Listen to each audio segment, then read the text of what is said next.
down.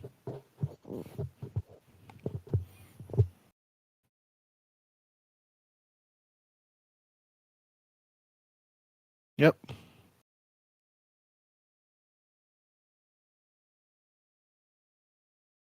I cannot hear you on stream. Oh, I had it muted.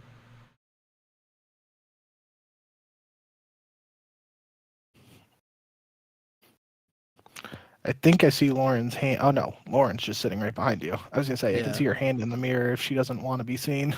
No, it's like her shoulder. In the above your left shoulder, I saw her like hand twirling the pencil. Oh, okay.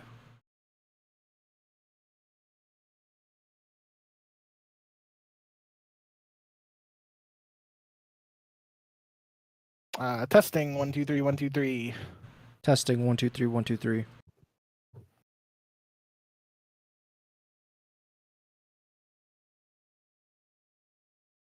I think I do hear the fan, but that's whatever. Yeah, if she leaves, she'll turn it off, but It's all good. She get the dog cam going because Harley's actually laying down on the couch.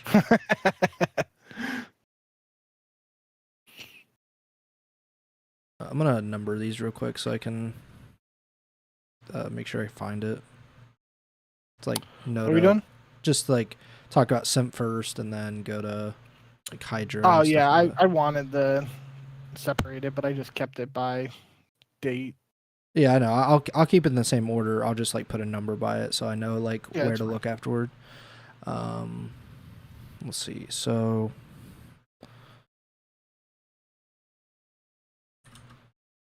oh fuck, my dad's calling me.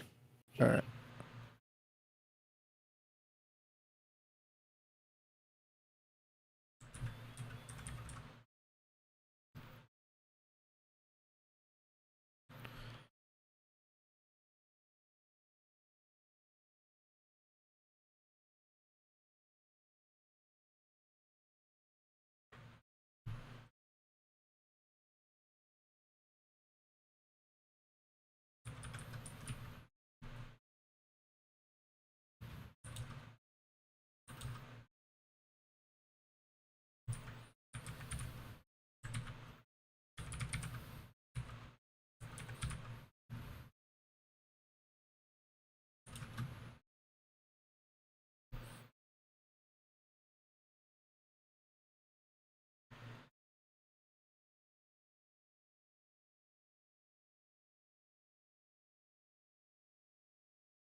I don't think Simply's feels like him wanting his FAZE crew there is kind of a giveaway. Yeah, I feel that way too. I don't know how much of it is just him trying to drive up the price, like get a better contract, just, drive up interest among the teams, and how much of it is real. And I mean, competitively, there's very little reason to leave FAZE because they obviously can field a competitive roster, unless that's going to change in the near future. We've seen that before, where teams they really don't have a clear plan for the next few years, and they don't want to spend as much money to compete with OpTic and Gentlemates and Falcons and all that. So. Oh, that was a huge mindfuck for me coming off the phone there. I heard the YouTube, the Twitch stream, and you in Discord, and it was like I couldn't process what was happening. Yeah, seeing that the owners of FAZE lost $30 million this year, I can't see them matching that. I don't know, because I'm sure that most esports organizations, I don't know about 30 million, but I'm sure most organizations are losing a ton of money because they're just I don't know what would be the most profitable esport to be involved in. Certainly Call of Duty is not up there, so I don't know about that. But I would imagine Gentlemates and OpTic and 100 Thieves, they lose a lot of money, and Falcons, of course, lose a lot of money on COD. Well, Falcons, yeah, but FaZe, obviously, they have Counter-Strike. I'm assuming they still have Counter-Strike. They just won the Rainbow Six Esports World Cup, part of it. Oh, so, nice. and So like I have no idea about the financials of it, but like I just know that in general, esports is not profitable, as you might imagine, because a lot of traditional sports, the way that they turn a profit is like the media rights and selling tickets and stuff like that. And esports has like none of that. You know, like there are some media rights, but maybe I don't even know like how much like the LCS or not LCS, but like just League of Legends esports, like how much they would get paid, and Valorant esports, I don't know how much they would get paid as like for the VCT and all of that. Like it can't be very much because it's like on Twitch and YouTube a lot, and all the different regions are split up. Like it's not like the NFL. The NFL can get like billions of dollars because they know like pretty much the entire country is watching like every Sunday. All right, everything good? Yep. All right. All right. And you want to sound check again, or was it sound fine? I'll do it for YouTube because YouTube's super behind. Check 1 2 3 1 2 3. Check 1 2 3 1 2 3.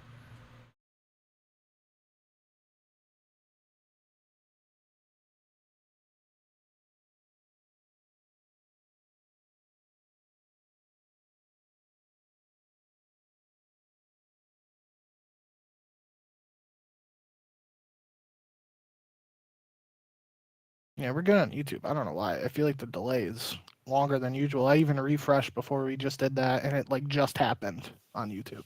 Oh, okay. Yeah, I don't know. Might be my internet, but hopefully it's not. Ready to get started? Yep. Hello and welcome to episode 256 of the Ego Chall Podcast. My name is Preston Byers, and as always, I'm joined by my co-host, Justin Binkowski. And on today's episode, we have a ton of RosterMania news and rumors and reports to discuss, including a bombshell involving Simp that I don't think either one of us was expecting. We got some news about HyDra, about OpTic potentially not making a change, which was certainly a topic of conversation over the last few weeks. And, you know, I think a lot of confirmations about players not, or not being with a team as of now. We have a lot of unrestricted free agents, a lot of restricted free agents. But before we get to any of that, how are you doing, Bink? Yeah, doing all right. I think for the most part, RosterMania slowed down a little bit over the last couple of days, but really like right after EWC ended and our last episode we did, it felt like there was like an instant barrage of news and reports and possibilities, and it's kind of slowed down a little bit now. Haven't gotten anything official yet, obviously, but it's clearly the wheels are turning behind the scenes, and ready to dive right into all of it. Yeah, so August 12th was when it really started to pop off because, we got some, I guess, some rumors around some minor teams and some minor players that, it's important to discuss, but certainly not going to be the domino altering move that we've been discussing. And, that's what happens every single offseason is that, there's basically nothing until one of the top teams makes a move, and that trickles down to pretty much every team in the league. And we almost always have 10 or 11 CDL teams make a change in the offseason as a result. And I think, we haven't got any confirmation about this one, but this would certainly qualify. And that is the Genomates targeting Simp. According to Ronnie Intel of Breaking Point, he posted on August 12th, he said, the French organization Paris Genomates is making a bold move to secure what would be the biggest signing in Call of Duty history. Sources have informed us that they are pursuing one of the best players in Call of Duty history, Simp, who has just won COD Champs for the third time with FAZE Vegas. He said Genomates aim to build a team around SMG player Joe Deceives, who they signed mid-season from Toronto Koi for a substantial amount. The commitment and ambition has been evident throughout the past season. Simp's contract situation remains unclear. He was expected to be a free agent, but might have potentially re-signed during the season with Vegas. Paris is actively looking into the situation, but no significant developments toward a signature on paper have been made as of now. Sources have also indicated that this could turn into a battle between FaZe and Genomates to see who who can bring both Simp and Scrap onto the same roster. Either outcome could become a reality in the near future.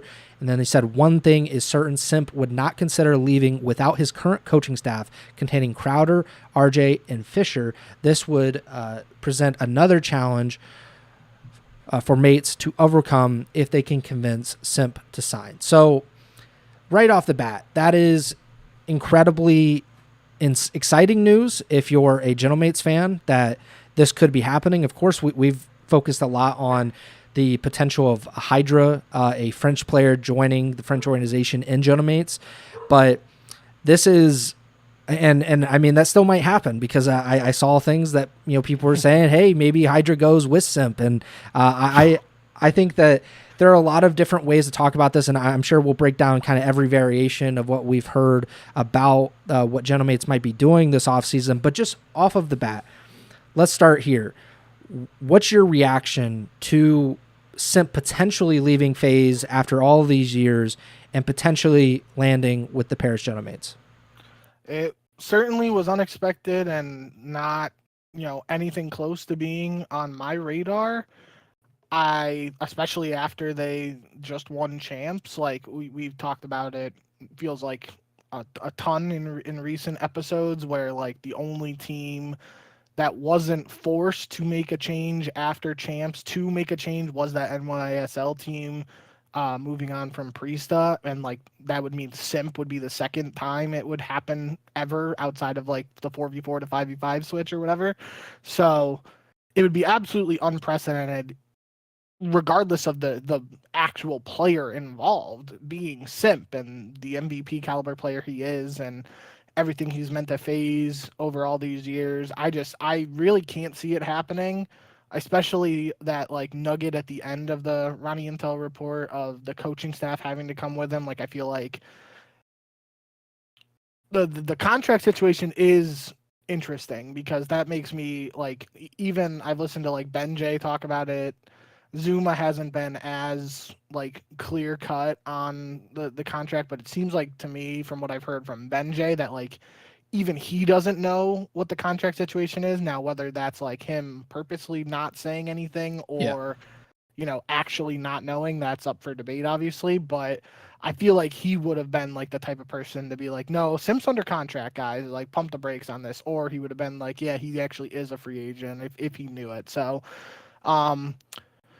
I think the coaching staff part of it, because if he's under contract, any team that wants Simp would have to pay a stupid high buyout, presumably. Then you have to give him a massive salary, presumably.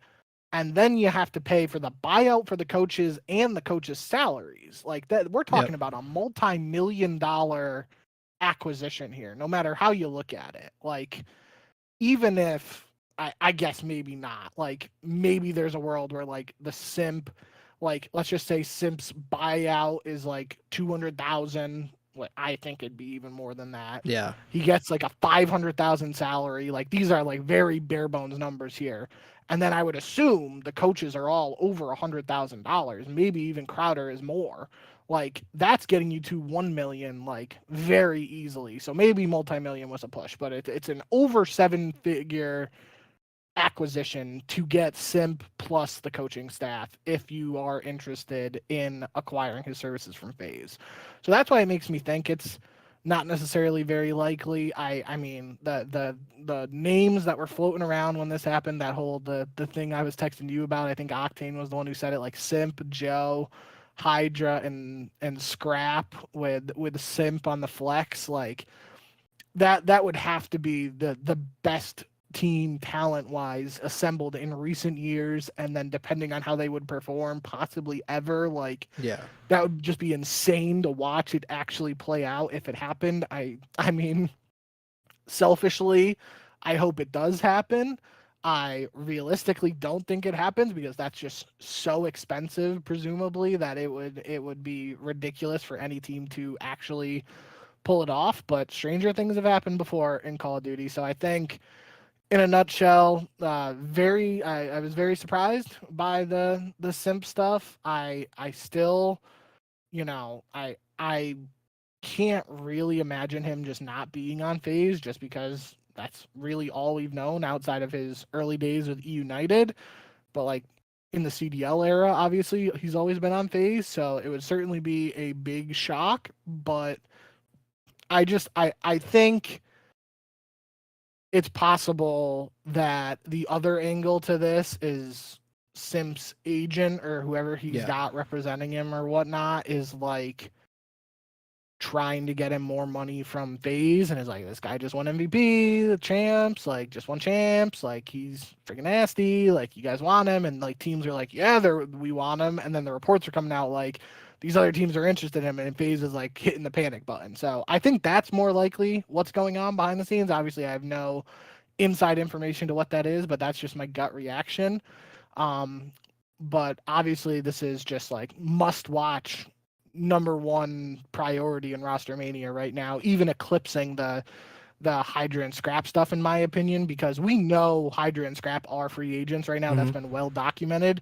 We don't know what's going on with Simp, what could happen, and obviously we don't know where Scrap and HyDra are going to end up, but we know like they are free agents and will most likely be entertaining offers from multiple teams. I don't think anybody had it on their radar that Simp would even possibly entertain offers from someone not named FAZE. Yeah, that's I think the most surprising part is like not necessarily that Simp would leave FAZE in general, but leave FAZE after the season that they just had, winning a world championship. Like that is shocking. And again, it might not even be true, like you said, and that's what fueled SN in the YouTube chat when we were doing the pre-show. He said, I don't think Simp leaves. Feels like him wanting his FAZE crew there is kind of a giveaway. And I think what you said there and what fueled is getting at is correct. It might not be so much that Simp is like, yeah, I want to leave, I'm super interested in going to another team, but it's, hey, if you want me, there is a price, but it is a steep price. You know, I'm not going to leave for just any old deal. I'm not going to leave for any old situation. No, like you're going to have to put a great team around me, and you're going to have to bring my coaching staff with me, and you're going to have to pay me a shit ton. And if all of those things are met and you can get that kind of deal working together, like you said, it probably would be, all things considered, like 7 figures, maybe more than $2 million in total, especially when you count for the players that they would have to sign or acquire to put around him. Like this is a multi-million dollar deal to put that team together. But that might be what he's saying is, or what his agent is saying is like, hey, like, you know, that it's not a no, but it's unlikely. Like you're going to have to really work for it. And that happens sometimes. And if he just ends up with a better deal and the coaches end up with a better deal and maybe they get somebody on FAZE, like, I don't know if he wants to make a roster change or if it's just, he's kind of floating it out there, but it is not an accident, it seems, that this information has been leaked and been talked about, because then, like you were just saying, like it does put the onus on FAZE seemingly to you know, kind of work on this and figure it out so you don't lose one of, if not the greatest Call of Duty player of all time, like a 3-time world champion who just had one of his best seasons in a really long time. Like, you know, we talked about it, but you know, the last few seasons before this one, like he was having like good seasons, you know, great seasons, but comparatively not like his best. But he looked lights out for a good portion of the 2026 season, and he was the champs MVP. And, you know, I don't think that there's a lot that you could say wrong about Simp at this point. So it would be a major coup for anybody. You know, gentlemates were obviously reported by Ronnie Intel, but Crone from CDL Intel, he tweeted on Friday, he said, sources, Falcons are expected to enter the Simp sweepstakes. And he said, however, Exnid would have to be dropped for him to join. So I don't know if that was a Simp like clause, like Exnid cannot be on this roster if I'm on this roster. But, you know, we've talked about it before. Since the Falcons became the Falcons, went from the Vegas Legion to the Vegas Falcons and now the Riyadh Falcons. They have had some Saudi representation on their roster. They had that entirely Saudi roster to begin last season, and they were one of the worst Call of Duty teams of all time. And then to this season, they just had Exnid on the starting roster, And there's been so much debate, and we've talked about it quite a bit about, whether he is quote unquote deserving of a spot on this team and if they're being held back by him. I think like he is certainly talent wise, not like a blight or whatever you want to say. He's not like one of those guys where it's like, why is he here? But I could see players coming in, especially if it's like Simp and he's coming from a world championship season, saying like, I don't want to have to keep someone on the roster just because of like outside circumstances. Not like he's the best player for the team, he's the best fit for the team. And if there's a potential scenario where you're trying to get HyDra and you're trying to get Scrap and whoever to team with you, but they're like, and you have to keep Xnid, I could see that kind of being a deal breaker. What do you think about this, about Falcons? I think this would be the least surprising news. Like if Simp is kind of shopping himself around, like this seems like the most obvious team to at least give a call to be like, do you guys want to sign a check? We heard so much about how much they were reportedly paying Pred and specifically Celium this season. So what do you think about the Falcons trying to get in on the Simp sweepstakes? It's obviously, Falcons are obviously the most likely team for somebody to use like leverage wise in Simp's camp. They, regardless of his contract status right now, you go to Falcons like, hey, Simp's available. What would you be willing to offer? And they go 2-year, $2 million deal. Now Simp's camp is going to every team being like, he's got a $2 million deal on the table. What can you guys do? And obviously every other team would most likely be like, we can't match that. Here's our best offer. And then you're genuinely getting like, into a situation that you see in sports where it's like some players turn down more money from worse teams to go to a better team or with better players or different circumstances and whatnot. I do think it's interesting. Obviously, Celium with Falcons, and we know Simp and him have had success together. Aluka is obviously a question mark because he was loaned from FaZe, but in a scenario where Falcons keep Aluka after their end of season performance with him, it's basically like 3 FaZe guys on Falcons. I guess maybe I'll count Aluka as like a half a FaZe guy because he never really played for them, but he was a substitute.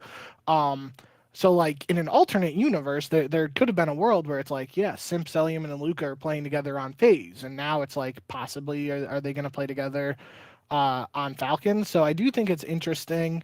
I think the one thing we talked about via text too, and I may have mentioned it when we were just talking about the gentlemate side of it, and I can't remember, but with that like not reported, the rumored alleged roster, dream roster, if you will, of Joe, HyDra, Simp, and Scrap on gentlemates, in that scenario, Simp would most likely be the flex. And I think that's interesting. I feel like that's something that will inevitably happen for Simp just because he's always been like, I wouldn't say a slower SMG player, but he's always had a faster SMG player alongside him, whether it's a BZ or O4 this year. So like saying he's slower than a BZ in O4 isn't like to say he's necessarily a slow SMG, but he's slower than the other SMG he's normally paired alongside. Feels like that transition to flex could inevitably happen for him at some point later in his career. If it happened now, then that's one way to just get the super stacked dream roster together. But in a scenario on Falcons where you think it's like Cell, Aluka, and then Simp would have to run an SMG there unless they move Aluka to a full-time SMG and then they pick up an SMG as the fourth. So I do think that could be a component here, and maybe that's, again, we haven't heard any of the reports of like Simp wants to be a flex or anything like that. It's obviously he's just super talented, and I think it's one of those things like as he gets to the later portion of his career, there might not even be positions, quote unquote, in Call of Duty anymore. It's just like you got to be good with every gun, and Simp is good with every gun, so it really doesn't matter. But I do think that's a little like an interesting caveat here. And it's like if he stays with FaZe and he stays on the roster, he's still being an SMG player too. So it's like, maybe we hear more about him like being willing to go towards more of a flex depending on rosters, or again, I think this could just end up being a situation where it's like we're going to Falcons, see what they offer, and then we're going to take whatever Falcons is offering it and use it as leverage for FaZe and every other team. But I don't know. Yeah, I definitely think it would be. I mean, for all these months, us talking about Scrap and HyDra potentially getting the bag from Falcons, if it ends up being Simp who gets that bag, that would be a massive development in that sense. But I still I have that bigger feeling that it's more of just like let's see what they're offering and take it back to FaZe. Yeah, Fueled in the YouTube chat said it's weird how Falcons operate in COD compared to their esports. They go for the big fish in CS, Apex, etc., but COD they're a lot more passive.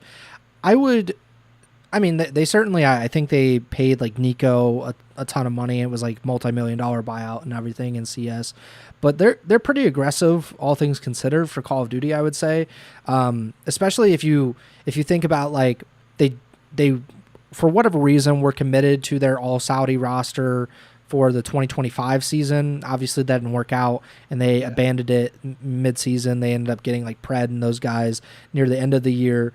And then last season's like their first real opportunity to embrace what they have, and embrace like, let's try to get all these guys. And I mean, the reports were that they were paying Celium a ton of money, and he's one of the best Call of Duty players. Obviously, he didn't have as great of a season last year, but I don't know if that's just, a part of not being a part of a great team or not having the right players around them. But I mean, I think that they're going to be aggressive. Like, if there's no indication that the Saudis are in general are kind of pulling back on the money and the funding, and there hasn't been any indication in that with esports specifically, then I would expect them to be pretty aggressive moving forward, even more so than they have been. And if they try to go after Simp, I think that shows that. I think if they're willing to kind of meet the demands of Simp, and even if it doesn't land him, with the Falcons. But like if they're willing to pay him all that money and bring along the coaches and sign whoever he wants to kind of build a team, I mean, that's as aggressive as it can be, because there are very, very few, if any, other Call of Duty teams that are willing to do that. Like we'll see with Gentlemates if they're willing to go that far, but like OpTic doesn't really do that. They might do it for Shotzi, like if he were in that position, but we haven't seen that, of course. And I don't know if FaZe is willing to necessarily do that. If like they're gonna like drop their entire championship winning roster just to satisfy Simp and like getting Scrap and HyDra and whoever around him, like we don't know. So like it seems pretty aggressive for them. Tommy said that Huke stays optical mid and the rest of the league benefits. Ronnie said Simp isn't even talking to Falcons. So yeah, I again we talked about it, but it's there's no confirmation from anybody that like this is happening, but it's whatever to drive the price up. And if you say the Falcons are in on the sweepstakes, I think that some teams are like, I don't want to have to get into a bidding war with kind of like this endless pit of money. So like, let's work out something before the Falcons start offering any kind of deal. And again, like who knows if Simp is even even wants to leave FaZe in general for like anyone. So Tom said Huke was a free agent after MW3 for a reason. 2 years of the same game has people tweaking. I think it's the reason that people always say Huke, and we talked about it before, is like he's the one that's been dropped. Like I think Dashy was technically benched or whatever, but that was like a week or two, like several years ago. But like Huke has been on and off this roster. He's been on and off other rosters throughout the CDL.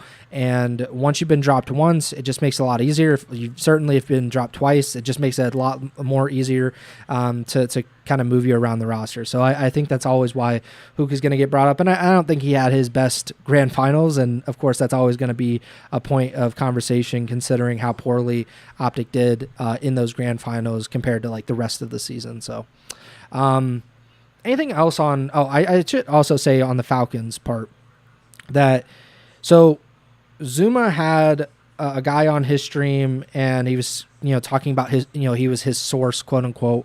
And the guy said that everybody on the Falcons roster would be paid like I think about an average of $500 to $600,000 per year, and that Simp would be bringing the FaZe coaching staff with him to the Falcons if he did sign. And the Falcons chairman, Musaid Al-Dosari, who is the founder, Shout out to president, Ryan. founder, president, and chairman of the Falcons organization, he put out a tweet, and this is a translation through Twitter, but he said, all the news from the past period was lies, and the biggest one was submitting official offers with high amounts and even the salaries of the current players and how much they take was lies. And so that was in response to what was being talked about in the community.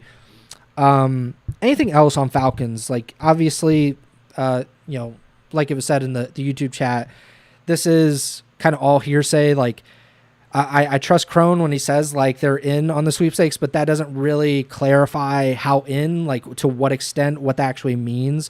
If they're like submitting offers, how much they're in conversation with Simp's representation, like, to the extent to which they are actually in the sweepstakes is kind of up for interpretation, it seems. So anything else on the Falcons in this Simp saga? Not necessarily the simp side of it. I'm looking through our notes here, but I did. There was a tweet from Bance on August 10th, and part of that he alluded to D-Real potentially helping Falcons at EWC as like an assistant coach to Clayster, or just helping in some capacity. Yeah. And obviously D-Real has a connection there with HYDRA, so I think that, especially once we get into the OpTic side of this and the HYDRA side of this, like that's just something to keep in mind, potentially as a factor for Falcons. And that also, like if they're considering bringing in D-Real, I feel like unless they want like a 10-man coaching staff, that makes it less likely that Falcons would bring in the FaZe crew, and in that sense, it would make it less likely that Simp goes to Falcons. But still early days of RosterMania. I think I just think end of the day, this Simp was probably a name. I don't think if we went like the next couple months without talking about Simp, I wouldn't have been surprised. And here we are talking like for a half hour about him already. So that's gonna definitely be a name to watch out for the rest of RosterMania, more so than I previously expected. Yeah, I thought we might talk about FaZe during RosterMania just because of Luca and what might happen with that, but certainly not Simp and him potentially leaving. We should discuss what Bance said because it is connected. Obviously, you said that he said that D-Real might be going to Falcons because he helped out with EWC, and he has that connection with HYDRA, but he also has a connection with Kismet and Clayster because they were all subliners guys at one point in time. He said that Bance said that HYDRA and Sender might be going to the Genomates. The HYDRA part, not necessarily a surprise, but I do believe that Sender and HYDRA have had a pretty close relationship, and I mean, that would make a lot of sense. And I think it is a good sign for the development of COD esports that the coaches are seemingly a pretty big part of the players and how they feel in a team. Like, obviously we're seeing this with Simp reportedly saying, you got to bring my guys when, if I go to Genomates or if I go to Falcons, I want these three guys to come with me. And if HYDRA and Sender are going to Genomates together, that is also a sign that HYDRA is like, that's my boy Troy, like we're gonna go together, or that the team itself is believing that Sender is a big part of kind of unlocking HYDRA and being able to get to him and make him feel as comfortable and as strong as he can be. So I think that's a good sign. What do you think about just where there is smoke, there is fire typically? Do you buy what's going on with the Genomates and how there's just so many rumors about like who's not going to be on the team, who's going to be on the team, and we haven't heard as much about HYDRA as you might expect considering all of the movement around the Genomates? So I think I don't, if it's been talked about in this sense on the timeline, I haven't seen it, and it literally, like as you were talking, just really crossed my mind. But the HYDRA to Genomates thing has been super heavily discussed like for months now. Is it possible that, especially now with the latest OpTic update, that Gentlemates are potentially using the simp angle as a means to try and speed up the process of getting HYDRA. That's just literally, like I said, I just thought of it as you were talking, so I haven't like put too much thought into it, but it would make sense to me if it's like they really want HYDRA. It seems like that connection has been building over recent months, and everybody is like anticipated that's the direction Gentlemates are going to go, get HYDRA with Joe, like nasty SMG duo. But then the report came out that HYDRA might have preferred OpTic, and Gentlemates are like, okay, you want to go OpTic, we'll go get Simp. And then is HYDRA going to be like, well, damn, if they want Simp, I still want to talk to Gentlemates. And it's like, you know, I feel like there's so many layers to these things nowadays, especially with the reports and the ways you can interpret what is being said and what could possibly be going on behind scenes.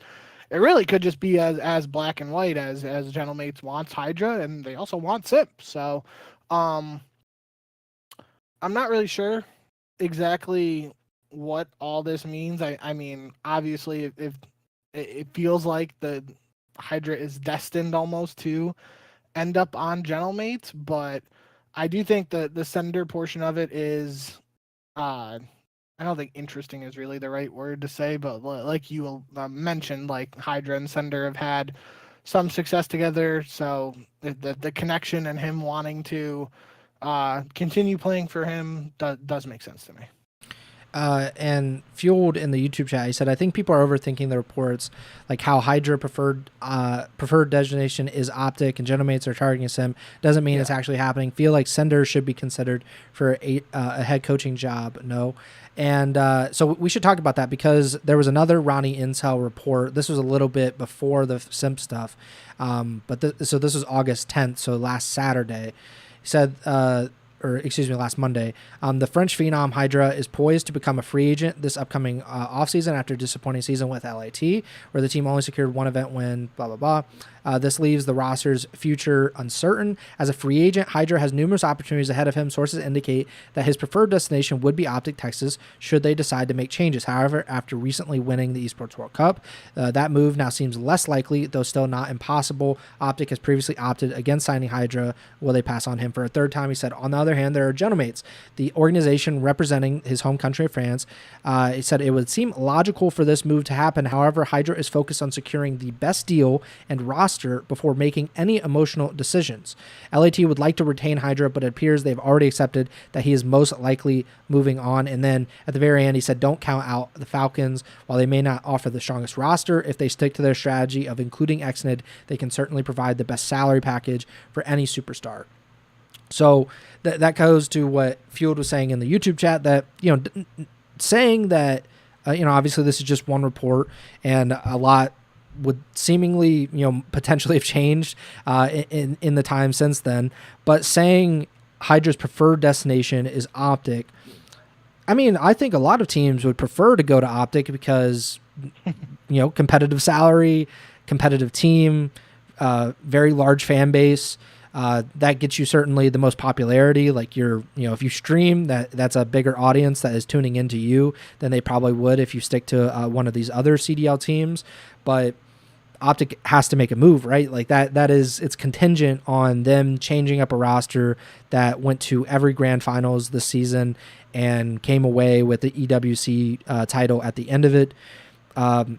I don't think OpTic should make a move. Like, of course, it's easier said than done if HYDRA is saying, like, I want to be on the team. But they certainly have a lot of reasons, OpTic does, to not make any change this offseason.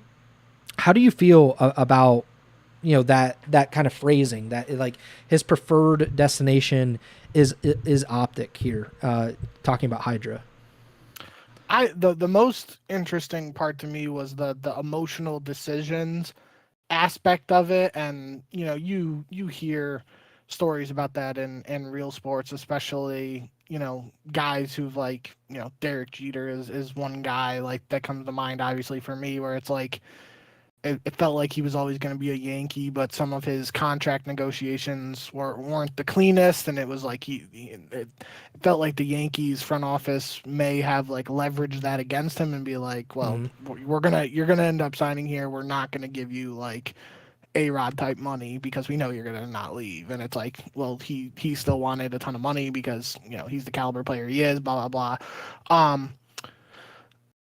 Sorry, little sidetrack there, but I just think like that emotional decisions, quote unquote, aspect of it is interesting in the sense that for everybody's just seemingly saying for months now that it feels like HYDRA to Gentlemates is a done deal. This is basically like, whoa, pump the brakes on that. He's gonna do what's best for him, his future, financially and all that.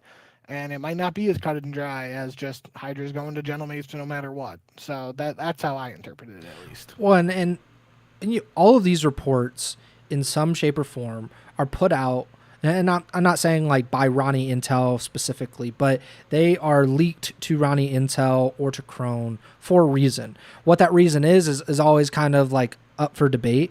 But I would say the reason that someone would tell Ronnie that HYDRA is going to make sure he gets the best contract and the best roster before he makes any emotional decisions, which is presumably, I want to play for the French organization, for the French fans, because I'm French. I would assume that is kind of the emotional decision here. The reason that would be said is to tell Gentlemates, you are not going to just get HYDRA because he's French, just because that would seemingly fit. You're going to have to offer a competitive deal, and you're going to have to put together a championship caliber roster around him before we agree to anything. So that goes to your Jeter analogy. That, of course, the Yankees were like, well, you're going to sign because you want to be in New York, you want to be a Yankee, and we don't have to offer you the world to make sure that happens. And that's always going to be contentious. But I think that it is. I just wanted to say that with the contract stuff and the leaks, because even the Falcon stuff, and we talked about with Simp, like the reason that somebody would want this to be out there, that the Gentlemates and Falcons are interested in Simp and like are, either willing or are in discussions, or that he is willing in discussions to bring together, all of his coaching staff on another team and to sign a big contract. The reason that is put out there is to try to get a bigger deal, trying to maybe get other players bigger deals, because somebody else is going to have to compete with that. Like if you think that, Simp might be signing somewhere else, like one of these other teams is going to be like, maybe this is opportunity. Let's go and try to offer a big contract to HYDRA or Scrap or whoever. So I think that there are always kind of ulterior motives with the contract news and the rumors and all of that. And I think that's a good point to at least bring up. That being said, with the OpTic stuff, I just don't see it happening. Maybe if they had lost EWC, maybe that happens. Maybe there is some kind of emotional decision, but we should at least discuss that Hex just said in a video yesterday that Huke is not going anywhere and that he re-signed 3 weeks ago. So that was in his video, because he did like a video titled like saying goodbye to Kyler, and he revealed that it was really just that Huke was leaving to go to Italy for like vacation afterward. And so he said goodbye to him, like physically, not like saying goodbye to OpTic or whatever. And then he told Hitch that he'd re-signed with OpTic 3 weeks ago. So that doesn't necessarily mean that Huke doesn't leave in general, because we've seen that before. Like, hey, like you're a restricted free agent. We can, if we have a great offer, we can, like sell your contract, or somebody could buy you out, or we could trade you, whatever, we could loan you, something like that. But that would seemingly indicate that OpTic doesn't have a ton of interest in moving him. At least, it's just very rare. Like if you re-sign someone, that you're going to let them go immediately. So do you think that OpTic just sticks with this? And what did you make of Hex saying that on his YouTube video? Yeah, I mean, first and foremost, I thought it was like, that's a interesting like way of trying to think. Like I want to say it's clickbait, but it's really not clickbait, because it, like, you did say goodbye to him, but it's just not what everybody insinuated. So it's kind of clickbait without fully being clickbait, but it's funny at the end of the day. There's also a clip of Shotzi saying Huke isn't going to be dropped, and like that was the first thing I thought was like, we literally heard this before with, it was either Skies replacing Kenny or when Skies got dropped or both, like during that 0-18 stretch, that whole season and whatnot, like we heard multiple times that Shotzi seemingly didn't want to make changes. So him saying this now, again, doesn't really add much to the scenario in my eyes, at least, just because we've heard that from Shotzi, and then obviously eventually OpTic do end up making a change.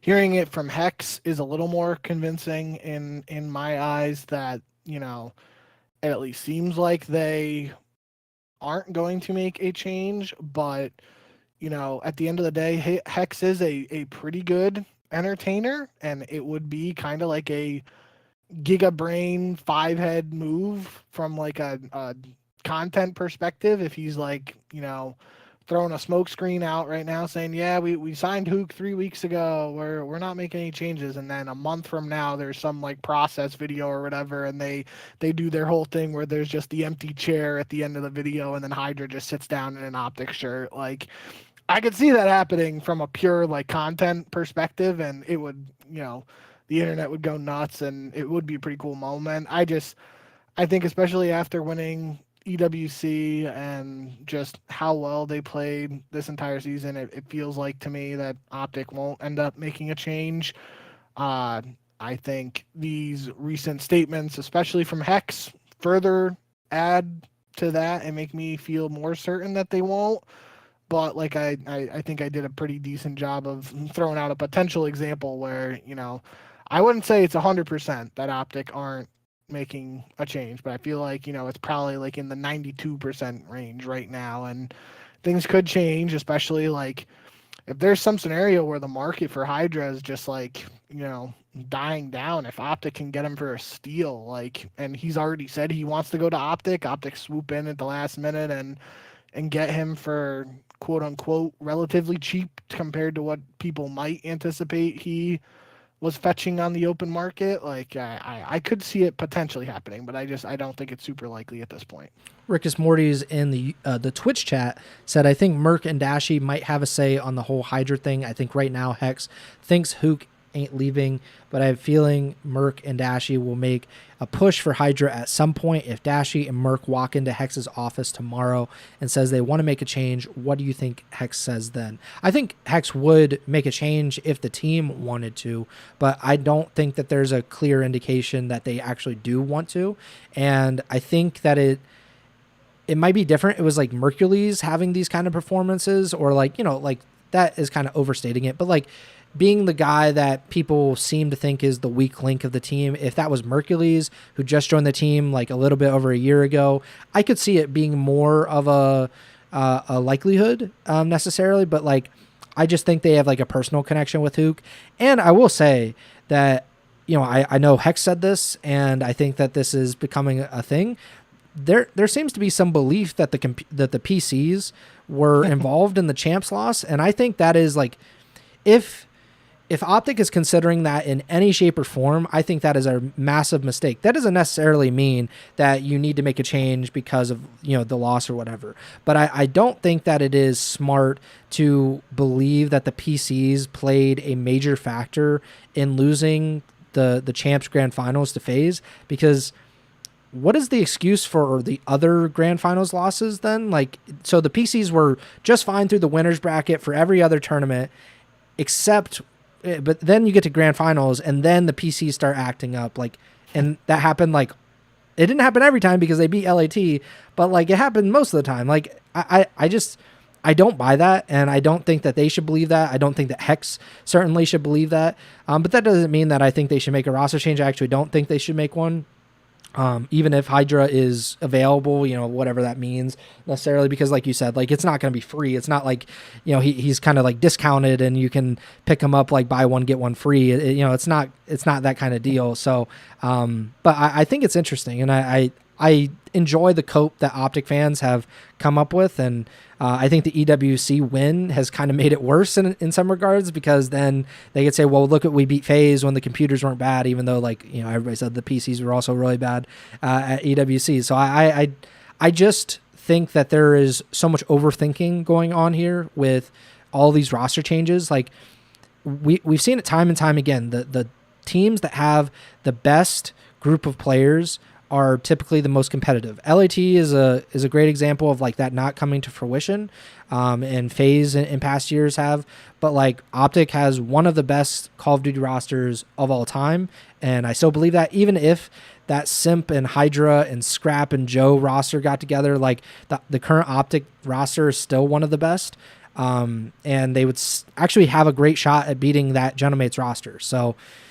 Said you call finishing second in every event and winning 2 events, one of the big ones. We ain't got shit to quote about. I mean, you do have it because you lost the world championship. Like the EWC event means nothing in comparison to champs. And the quicker that everybody realizes that, like the easier it'll be. Like, I mean, I don't care. I don't think any of the players involved think that they would rather win EWC than champs. Like, it's a world championship versus a World Cup. Like, who cares about that? You know, like, I mean, it's a big event. It's bigger than a major because, like, you know, in some regards, but like, we have to be honest with ourselves. Like, champs is champs. It is the biggest event of the season. And if you win champs and you lose all the other events, then it's a good season. So that's all what it is.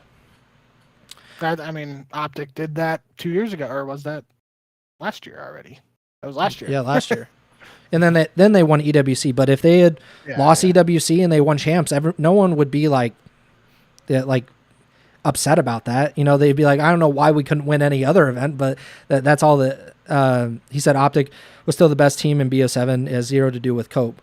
I mean, what I'm saying is, like, there is a belief that winning EWC is some kind of validation that, like, champs was not like the tournament that it was, that FaZe was not like as deserving, or OpTic would have won had the PCs been changed. Like, I just don't believe that in any shape or form. And I don't even know how much the players necessarily believe that, but I think that among the fan base, and a little bit with Hex too, that there is some kind of like belief that things would have been different.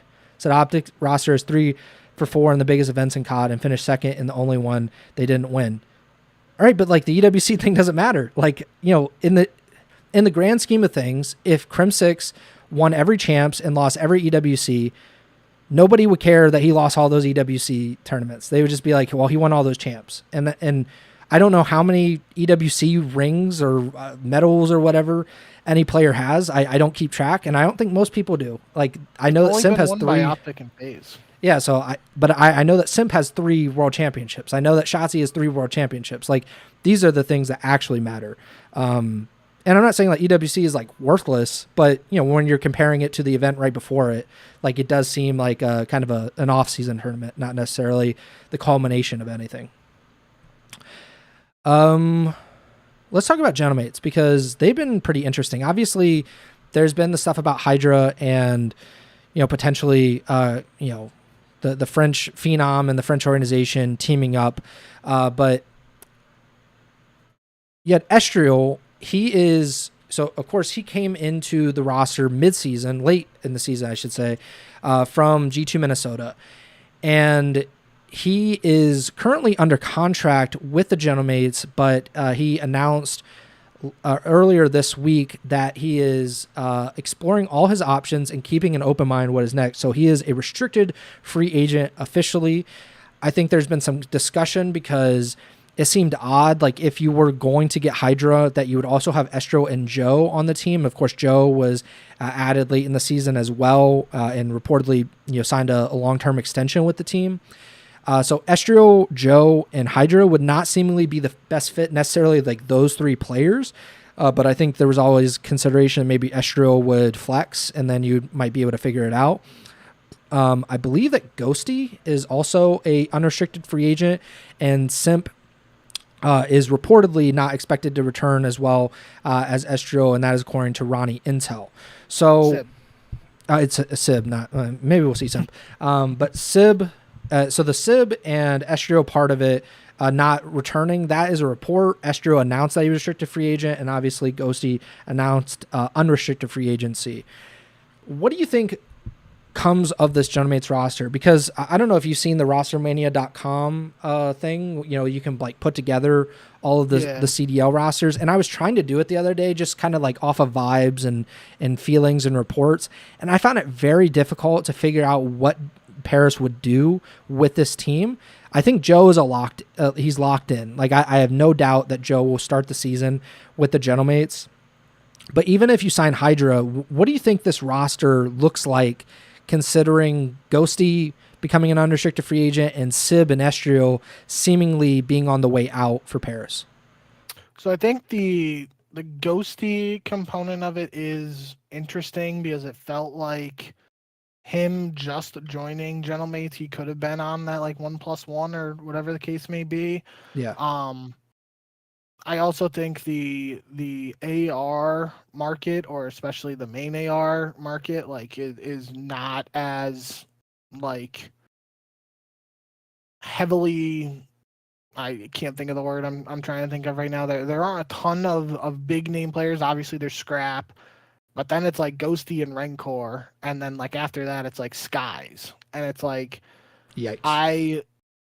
I think it's possible that Ghosty could return to Gentlemates and is like exploring his options, but the fact that he's unrestricted and Estriel isn't, that goes back to what I have said multiple times now, where it feels like to me Estriel is the contingency plan for Gentlemates. If they get HyDra, it's going to be HyDra and Joe on the SMGs, and Estriel is most likely gone.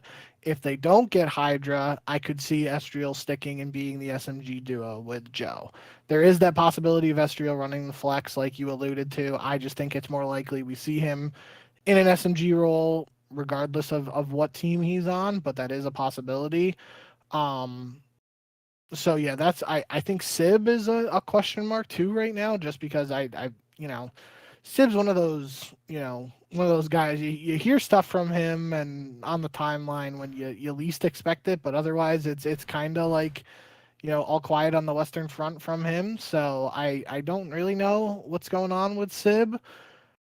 I just feel like unless especially if Gentlemates don't get Scrap. If they get Scrap, then this point I'm about to make doesn't really matter. But if they don't end up with Scrap, it feels like to me that either Simp, I just did what you did too. Either Sib or Ghosty would be back with Gentlemates. Maybe, most likely, probably not both, but I could see one of them being back with Gentlemates, depending on how the rest of RosterMania plays out. Rancor would be interesting. I don't know what his reputation is necessarily around the league, and we haven't seen a lot of these Spanish guys end up on other teams. Obviously Real did to start the season with Toronto, and that did not work out, and he ended up by the end of the season being back with Miami. But the stats are incredible for Rancor. He was obviously Rookie of the Year last season. He was also, I believe, an All-Star last season as well. Miami didn't have a good season this year, so I'd be very interested to see whether he could flourish outside of the Heretic system. But like you said, and like we've said all along, that the AR market is incredibly small, all things considered, especially if you're one of these top teams. Like, I think OpTic feels very good with the ARs that they have. I think that FAZE, like, even if they didn't make a change, like, they feel pretty good with their ARs. Gentlemates certainly felt good with their ARs to begin the season, and then obviously things went off the rails. And LAT, it's a little bit different because I think there's a pretty big gap between Scrap and Neum, but like that's just gonna happen. Like, I think that it'd be nice if LAT were able to upgrade from Neum, but I don't know how willing they actually want to do that, considering he just won Rookie of the Year, and he did help stabilize a team that was kind of like spiraling a little bit earlier in the season. But yeah, if Gentlemates, like I said, when I was trying to look at the rosters, I was like, who could they possibly get? And once you get outside of like Rancor and Ghosty for the ARs and Sib, and maybe there are like a few other guys that that I don't necessarily think are gonna end up there, it's just real slim pickings, and they just have a lot more options with their SMGs. And maybe, hopefully, and we said this I think over text, but like, if that Gentlemates roster with all the SMGs, like 3 of the 5 best SMGs in the world, end up on the same roster, they better hope that it's like an NPC like meta, where it's just like everybody is kind of gravitating toward this hyper powered SMG and they can really do something with it, because if not, it could be a problem. And I could see Genomates running into that issue here. But I'm interested to actually see where Estro goes, because I think he was just kind of overshadowed at the end of the season because they got Joe around the same time, and Joe is like an MVP caliber player, and Estro just wasn't at that level. But like, he's a very, very good player, and certainly a lot better than being on G2. Like, he could be on like a top 4, top 5 team, and that really makes sense. Maybe Falcons, depending on how their roster shakes out this offseason, he might be an interesting pickup. But yeah, I think there's a lot of things to consider with the Genomates, and I mean, it really all kind of depends on like what HyDra is doing and what Simp is doing and what Scrap is doing. Like, those 3 players are kind of dictating, I think, of like what a lot of the action will be this coming off season. What were you gonna say? I was just gonna say I kind of forgot, but we do have it in the notes too, that there was the Ghost of Hope initially reported. It was during last Sunday when we were live, and I remember we talked about it very briefly, so that's why I forgot that he said on August 9th the Surge might look at building around Pred and Sib, and then Ronnie reported that again on August 13th, and it's possible that they could do Sib, Pred, and Skies. So I guess there is more talks around the Sib stuff than I was remembering, but that's certainly the fact Sky's name is coming up this early in RosterMania is a big shock to me. But it also points to like there are just not very many ARs, because I think, I mean, also Pred's Pred stock has really crashed quite a bit over the last 2 years with some of the off the server stuff, and he hasn't been as effective on the server as well. Vancouver apparently, reportedly, is committing more resources to this upcoming team than they have in the past. That's what's been going around. So that would obviously be a great thing for the CDL if one of these other teams, like obviously Vancouver is one of the worst teams in the league this past season, if they're willing to commit and try to put some of their eggs in the basket, so to speak, and even just become like a solid champs team. Maybe it's 5 through 8, but like at least be one of those teams that's trying to compete a little bit. I think that's great for the CDL. But man, like Skies being on that team really scares the shit out of me. I will say, like, that is not a like, maybe they just don't have very many other options. But I mean, if they were to get Ghosty, for example, like instead of Skies as that AR, I would be like a lot more comfortable, a lot more optimistic about that team. But I don't know, like to me, it just, we talked about with G2, so we don't have to rehash it, but like Skies seem to be kind of a limiting factor for G2 Minnesota this season, and I think that would kind of be what's going to happen here with the Surge if that were to come to fruition, and they were going to try to compete, so to speak.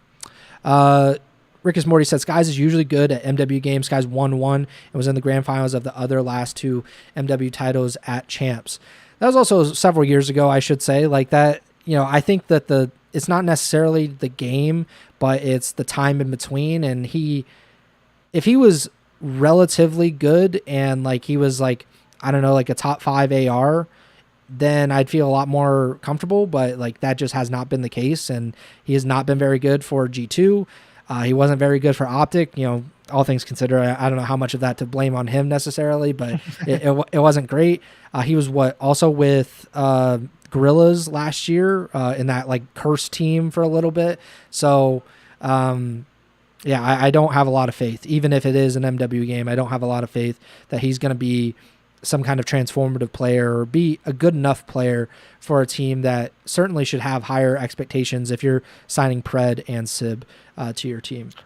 Well, that's the thing, is that it's like he would effectively be taking on the accuracy role of the original Seattle Surge team with Pred, Sib, and Mac. And it's like, yeah, that worked out in Vanguard. Vanguard was a total coin flip, as I always like to say. And like, if Skies could play good in S&D, then I could see the argument for that. But I just think, like, if you're going to go, I mean, maybe it's also in a position where like Pred stock and Sib stock are lower, so it's not saying like Vancouver's going all in on getting an expensive team. Maybe that's just like Skies is looked at as an affordable option that's serviceable, and if he isn't good at the start of the season, they can find somebody from challengers to replace him. I don't really know, but I could see the argument, especially if it's in a situation like I said where Pred stock is down a little bit, maybe Sib stock is down a little bit, and that makes them more affordable options for Vancouver, which in turn makes them more likely to try to save on the other two starting players, and then that opens up the door for Skies. That's where my head's at with them right now. But I feel like yes, they saw success with that Pred Sib Mac accuracy lineup, but like, is it really worth running back that same formula again, or could you do Pred and Sib and then get two young crack guys and you let Sib be the quote unquote old head like accuracy? Not saying they're like comparable, needless to say. I don't even know how old Sib is, to be honest, but uh yeah, I think it's certainly interesting to me that Vancouver is even like throwing its name out this early in RosterMania for some potential big name players. I mean, Vancouver, if I remember correctly, there was obviously the Legends stuff, but they were Yeah, probably one of the later rosters to I solidify. think So I so. wouldn't have been surprised if that was the case once again this year, but who knows? Other Ghost of Hope thing that he tweeted was about Toronto. This was on August 11th. He said, sources, Toronto Koi looking to move on from Insight and build around Kleenex and Kips for the MW4 CDL season. I have also heard that a buyout involving Kips, Genomates were one of the teams targeting him to replace Ghosty, is very unlikely as the price is very high and Koi want to build around him as a star of the team. So again, kind of all comes back to Gentlemates. Gentlemates are kind of at the center of free agency this offseason as expected. It's a good sign, though. We should say that Toronto is moving forward with at least these two guys, seemingly. No offense to Insight, but it's been time for a while. It was time last offseason, and we talked about it. If they were able to upgrade at the AR position, that they could have been like a pretty competitive team. And even if they had gotten nasty midseason, I think they could have really made a strong push toward the end of the season. Instead, they sell off Joe Deceives, and they kind of just like punt on the end of the season for the money. And they're back this season, this coming season, and maybe they'll be able to find some of the magic that they had with Kleenex and Kips. But those other two players are incredibly important, and they're almost in a similar situation that it's really hard to find those other two players. And they had Kleenex and Kips at least during portion of the season, but Real did not work out with Toronto to begin the season with Toronto, and obviously Insight did not work at any point in the season other than like the EU event, like that the UK event. So like that was not great.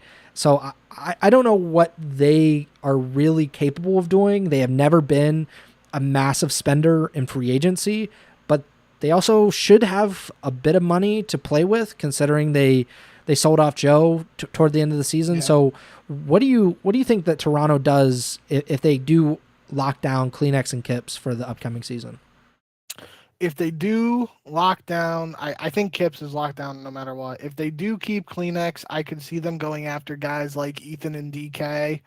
They seem like just natural fits for Toronto because they are highly hyped up prospects who you do most likely have to pay a buyout to omit still, even though the season's over. So it's not like they're the cheapest options or the freest options among challengers players with like no organizational ties, but they are hyped up challengers players that it fits the mold in my mind for like what Toronto could look to do. For me personally, I am still hoping that Kleenex ends up on LAT, and it's feeling more and more likely that that's more of a pipe dream. But I think that's a natural fit for him. I think it is time for him to get a fresh start, and especially love Toby, but I don't know how old he is off the top of my head, but he's been around for a while now. Yeah. Probably coming up on some of his final years in the CDL potentially.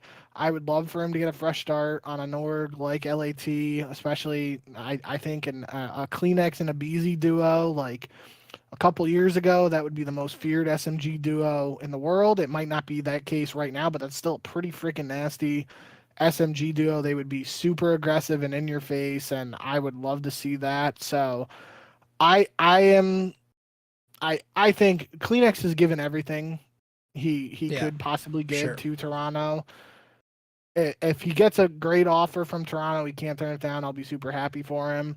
But I would also really like to see him get an opportunity on another top team. I do want to stress, like, the LAT fit really works um in my head, but I don't want to see like Cloud9 Kleenex or Carolina Kleenex or some shit like that. Like, I still want him to be on a really competitive or a good franchise, and I don't want him to, like, go to one of those bottom teams and just like fade away towards the end of his career. So like, if that's the alternative to him staying on Toronto, then I obviously want him to stay on Toronto.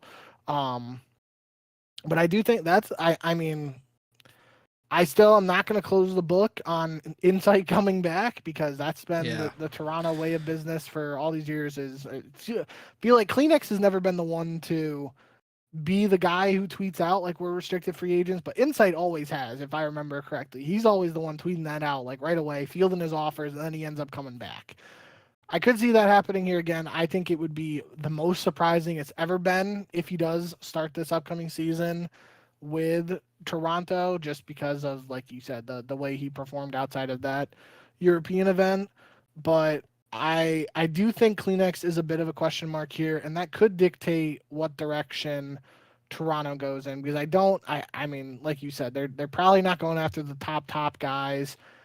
Is this a potential landing spot for Rencor if they, like, Be if interesting. Rencor goes away from Miami, like, are they able to make it work? I feel like his, like, I don't think stock is the right word I'm looking for right here, but just like the perception around Rencor, like, obviously rookie of the year last year, all-star Yeah. last year, it's a little down this year, maybe not so because of the EWC performance recently, but outside of that, didn't have the best season as a team with Miami this year.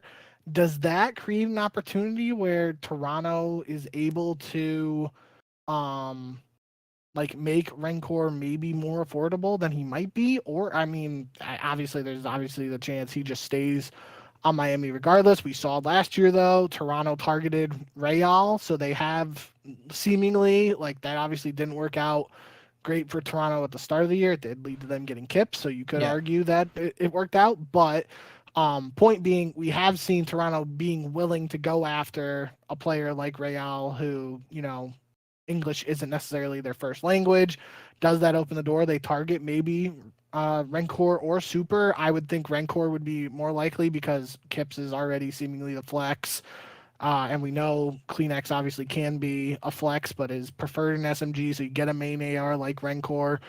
Maybe Ghosty, depending on how the AR market plays out, but I feel like Ghosty is going to be one of the more expensive options, and I think Rencor would probably be like a tick below Ghosty in terms of projected salary in my mind, and that's why it would maybe make more sense for Rencor to go to Toronto. But yeah, I think for me, the Ethan and DK stuff, that they just, I've been on that train even before these reports of like Ethan maybe going to Gentlemates, Ethan maybe going to Falcons, like before EWC and stuff. Like, it might be like slightly biased in the sense of, like, not even biased, but it's not.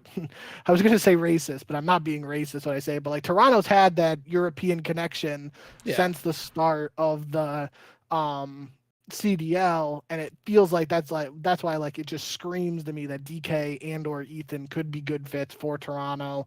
They aren't going to be guys that they just get for free. They are going to have to pay a little bit to get them seemingly, but they're hyped up prospects, and I think they would fit well with what Toronto has done historically and what they could be looking to do this upcoming year. But I do think Kleenex is a big question mark, and I think they will. Maybe they don't address it the way I'm thinking right now, but I do think that should be their priority. One is figuring out if Kleenex stays or not, because if Kleenex doesn't stay, then I don't know what sort of roster Toronto is putting together that's like quote unquote affordable or what we've seen from them historically and still competitive for this year. If they keep Kleenex though, they can still be, one of those teams that's pushing for the fourth, fifth best spot in the standings. But if they lose Kleenex, then maybe they go in like to like a little bit of a mini rebuild. I don't know. Yeah, I think the Rincor thing is interesting because it would seem that he's not going to get the interest from like OpTic, FAZE, Genomates, LAT, like the top 4 teams. And I would imagine, maybe I'm wrong on that, but he would certainly be like the upper crust of the ARs that are outside of those teams. And in some ways, he could end up having a better season than some of the players in that. Rick Samori said Kips is on a 2+1. He's not going anywhere. Said, I don't know if I'm coy. I'd build around Kips and Kleenex. That is a solid duo. I agree, but I get what Bink is saying is like, and that's what made it so frustrating this past season is they had a chance to be competitive at champs. We saw it. We saw the Falcons make a run at champs. That could have been Toronto very easily. If they had Joe, if they had been able to get Nasty or somebody instead of Insight, I think it is very reasonable to believe a team that was finishing in the top 4 in the middle of the season, that they probably could have had another strong performance. Honestly, they probably could have gotten to the champs grand finals. I don't want to rule that out because we saw that OpTic had some struggles like toward the end of like obviously Major 4, but they had struggles in the grand finals for all of the season. And I think I said that back then. It was like Toronto, there's not like a 0% chance that they would beat OpTic in a grand finals. Of course, like I think it's unlikely. I think that OpTic should be favored in any kind of grand finals, but considering OpTic had these struggles, I don't think it's out of the realm of possibility that Toronto could have won a grand finals, especially champs. And they just kind of gave up on that, and they wasted a season of Kleenex and Kips. Granted, Kips is young. He's a rookie, so you hope that there are several more seasons of really promising play from him. But Kleenex is not the young gun that he was when he came into the CDL, and he's been very patient, I think, with Toronto, and I'm sure he's been paid well, and he's been on some pretty competitive teams, but it was incredibly disappointing to see what they did last season.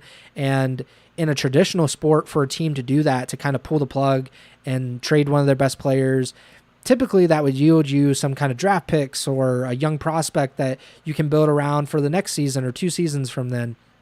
But that's not how the CDL was structured. So what they did was basically just give up on the season, and they're back to square one for the 2027 year. And there's no guarantee that Kleenex is going to be the same player, that Kips is going to fit, that the players around them are going to be the best possible fit with those players. And I just think it was a massive risk to take. They took it, and I think we're going to have to see how it pays off. What I said last offseason, Ghosty fits with the team. He'd be a great AR pickup for them. Rincor would also be, I think, a pretty good AR pickup. Outside of that, there's just not a ton of guys to pick from. I would like to see if they were able to get like lurks or something, if that is how they want to do it. Obviously, the roles would be really kind of weird, but that's something that are going to have to work out anyway. And it was something that they were willing to experiment with last season when they picked up Real. So if they get a really talented player, then I think that they'll work it out however they need to make sure that everybody feels the best that they can. KDA Whale in the YouTube chat said, LAT, if they do not secure HyDra and or Scrap, have all the money available for buyouts, go get Aluka, pair with the Rookie of the Year, Neum, go after Lurks, Neptune, etc. I do think that if they're not able to keep HyDra and Scrap, that they will go that route. I think Neptune is almost like, I don't want to say he's a lock, but Neptune does seem to be like very likely going to LAT if they're not able to get those guys, just because it's like how much top level CDL talent is actually going to be available if you can't guarantee that 2 of the best players in the league are going to be on that team. So I don't know. Again, I don't know if Abizi and or Neum would still be on the team necessarily if Scrap and HyDra leave, just because that changes so much about the calculation of that roster, like what they're going to do moving forward. Because Neum was brought in like specifically to replace Kenny with the guys that they had. So they weren't building around Neum and they weren't building around Abizi. They were building around HyDra and Scrap. And if those guys are gone, you talked about it on the last episode, like they could build around Abizi, but I think that's just that's a really bad omen, for a team to try to build around a guy that is like presumably in his late 20s, who doesn't seem to be at the peak of his career anymore. That was specifically brought in to play next to HyDra. I just think it would be a bad recipe for success for LAT. I think, especially on the buyout front for LAT, the name, obviously KDA Whale brought up some good names there. The one he didn't mention and that we have talked about before also is Kremp. I feel like it seems like Kremp is kind of locked down to G2 for now, but could be acquired for the right price.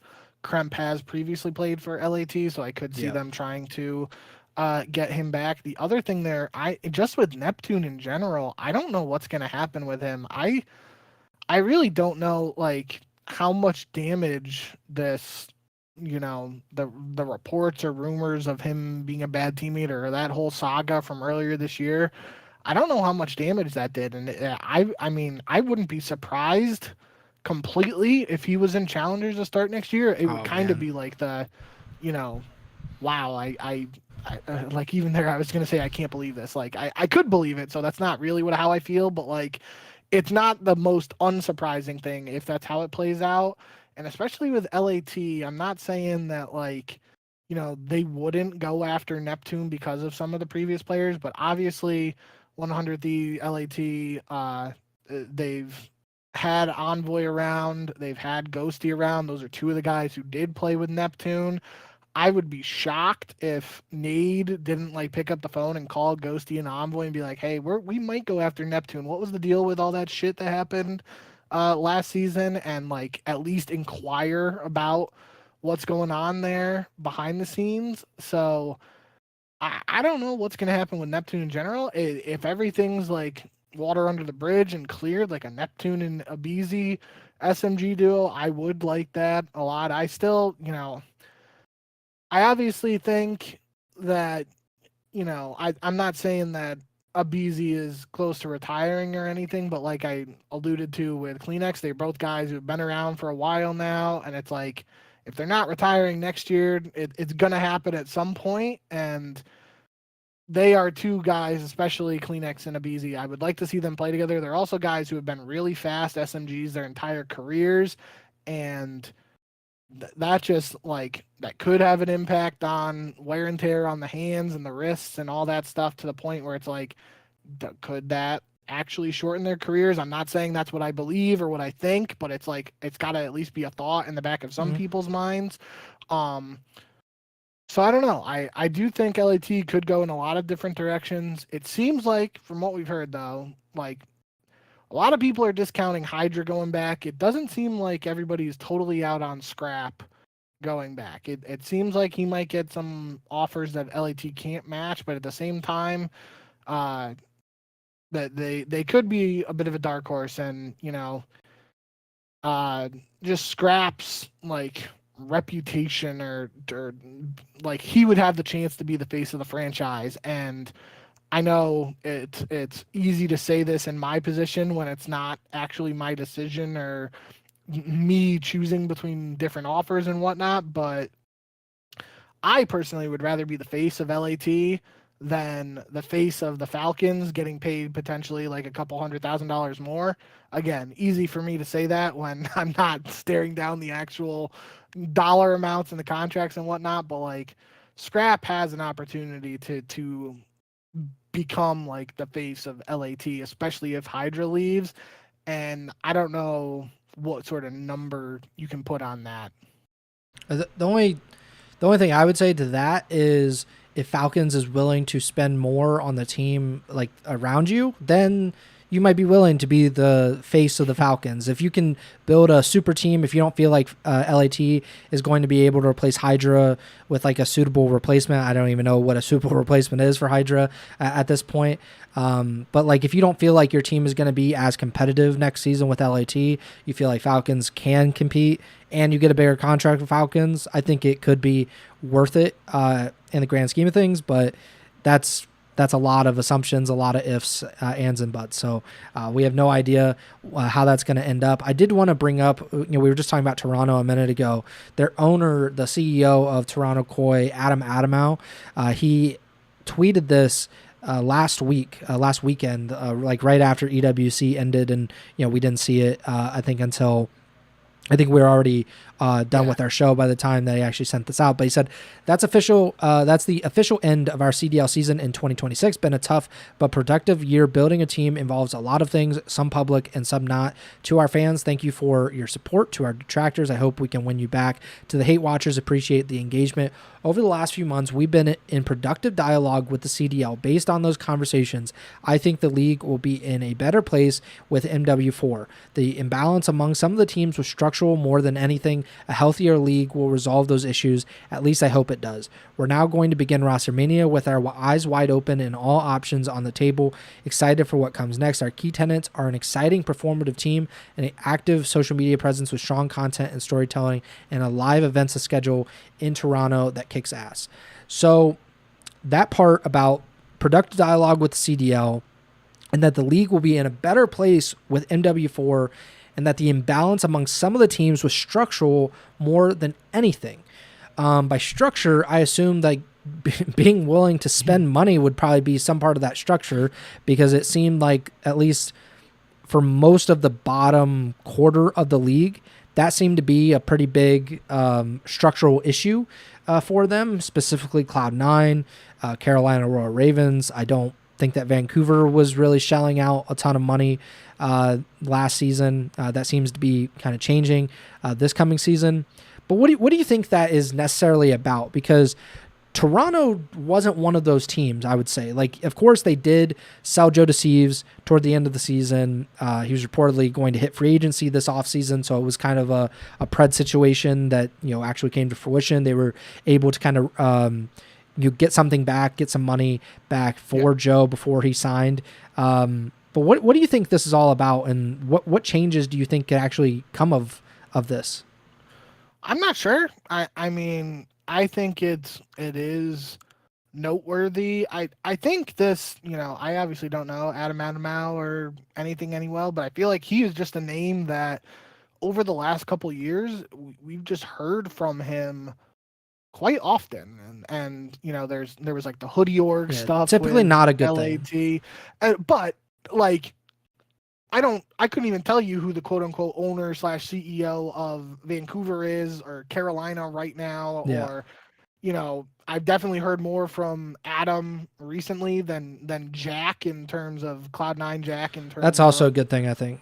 But he's focused on his League of Legends stuff, and I think he does do some comments on Reddit here and there, but I obviously don't go on Reddit. But point being is I've heard more from this guy in recent years than I probably would have thought, comparative to some of the other owners like Hex and even I mean, like the FAZE guy it's something Paul something, or last name Paul. I no idea. I don't even know his actual name, but like I feel like he has become a little more outspoken, and like you mentioned, sometimes it's not always the best, but at the end of the day, he's willing to at least talk to the community, and I think that does deserve to be applauded to an extent, because you could have these scenarios where there's other teams that they don't spend money, they don't even try to compete, and they don't even talk to the fans or anything like that. Like we debated the whole, like, whether Toronto should have actually gotten rid of Joe and whatnot, and what that meant for their chances of competing at champs, blah blah blah.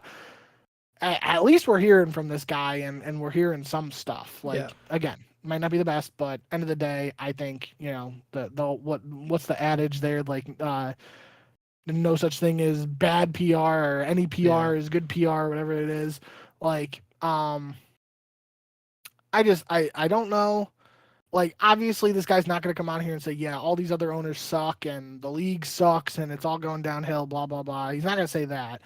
But I do think there is some interesting caveats here, and obviously a healthier league, like how we actually get to that point, I don't know, but that's interesting choice of wording there, and just saying, like, imbalance between those bottom teams. I think that's a polite way of saying like those bottom teams really sucked this past year, and we got to do something to fix that. Yeah. And don't have the answers, but that's a way he's addressing it, and I don't think he's going to get fined for this tweet, whereas he could have worded it differently, and it possibly would have been a tweet where somebody got fined in previous years. So I give him credit for at least,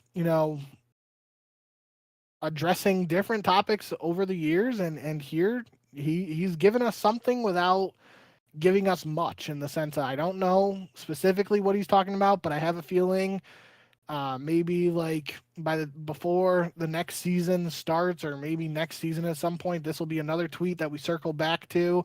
Could be a good thing if like the reported teams that come into the league like have good rosters and we don't hear some stuff, or this could become a meme tweet where like that some team enters the league and it's a shit show, and then people are cycling this tweet over and over again. So a bunch of different directions it can go with, but I will give the guy props for, he's been one of the more front-facing owners who's willing to, make statements and whatnot over these last couple of years. Whereas a couple of years ago, I didn't even know this guy's name.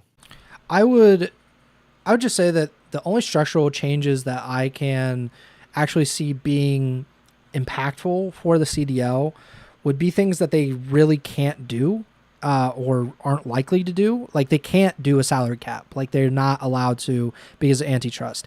I don't know if they're necessarily forbidden from doing a salary floor, but I don't know. The only time that a salary floor is typically instituted is when you also have a salary cap that comes along with it. And again, they can't do a salary cap. So unless they're doing a salary floor and they say you have to spend some odd number on your roster and on your coaching staff or whatever, then I just don't see that happening.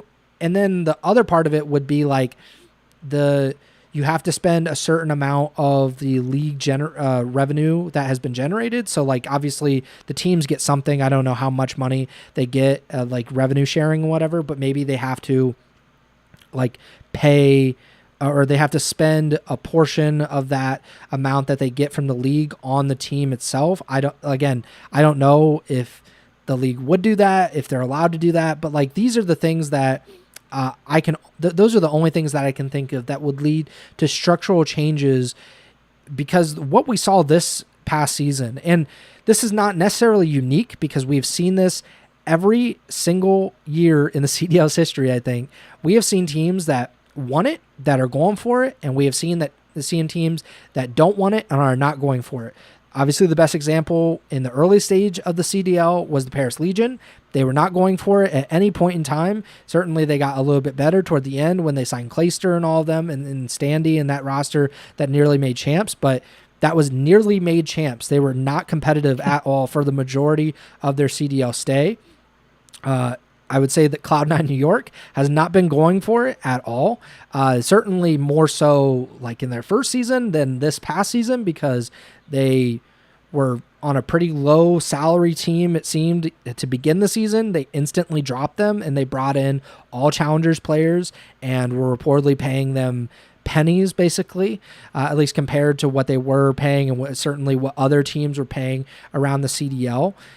So how do you fix that? How do you fix like the desire to compete, the desire to spend money to compete? I don't think that there's really a way to do that, especially in the ways that they actually can do that. Because if it was a salary cap and you had a salary floor in a collectively bargained league, certainly a salary floor would fix that. We're seeing this in Major League Baseball, and obviously you know more about the situation than I do, but like they're heading toward a lockout because of the disagreement between the players and the organizations about like how high the salary cap should be. If there should be a salary cap, okay, if we have a salary cap, how high is the salary floor? Because you don't want like the Athletics to be spending $35 million on their roster and the Dodgers to spending, $500 million. You don't want that disparity in your league because it doesn't make for a good product. And we have that problem here in the CDL. Like I'm sure the Falcons, FAZE, OpTic, LAT, I'm sure those teams are spending a ton of money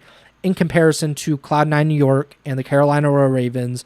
And I would assume the Vancouver Surge this past season, maybe it'll be different this coming season. But those teams and the Boston Breach are also likely a part of that group as well. But those teams are spending so much less than the top teams in the league. And if you can shrink that gap somehow, then that's great. But I just don't think that there are many ways to actually do that in the CDL with the mechanisms that they have at their disposal. Rickus Morty said in the Twitch chat, said the owners just have to vote to have a floor again. Rev sharing is different now. MTX sales are no longer split. Every team keeps their own sales, that is bad for like the bottom tier teams, because there are going to be fewer people that end up buying the Boston Breach or the Carolina Royal Ravens team pack. And that's not OpTic's fault or FAZE's fault or whatever, but that also does not lead to more parity, because that just widens the gap between, because more people are going to buy OpTic's team pack, therefore OpTic gets more of that money. And if you were to split it evenly, then obviously that would help out the lesser popular teams, the smaller teams, the teams that aren't selling as much in-game revenue stuff.